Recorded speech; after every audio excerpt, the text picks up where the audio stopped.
এই ভিডিঅ'টো হৈছে উত্তৰাখণ্ডৰ এটা ঘটনা। এজন ল'ৰা মানে ৰুমত শুই থকা অৱস্থাত এটা ৰজা ফেটি কেনেকৈ সোমালে, বহুত আচৰিতজনক কথা। মানে ডাঙৰ মানে বহুত ডাঙৰ এটা ৰজা ফেটি। তেখেত শুই আছে, দেখিছেনে? এইটো বিচনাত শুই আছে আৰু গাৰ ওপৰতে ৰজা ফেটিটো আছে। কেনেকৈ ক'ৰ পৰা আহিলে নাজানে আৰু মুঠতে শুই থকা অৱস্থাত আহি পেলাই সোমালেহি।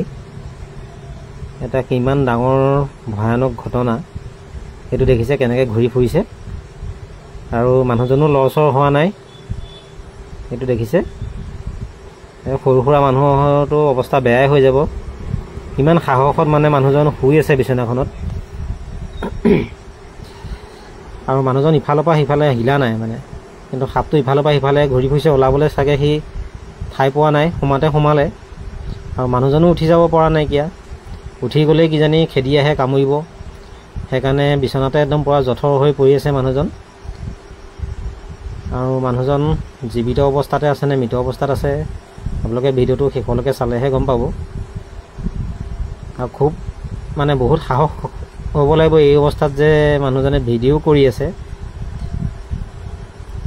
বৰ্তমান মানুহজন জীৱিত বুলিয়ে ভাবিছোঁ, কাৰণ ভিডিঅ' কৰি আছে। এজন মানুহ জীৱিত আছে, দেখিছে, হাঁহিছে, কিন্তু ভিতৰি কি অৱস্থা হৈছে তেখেতে জানে।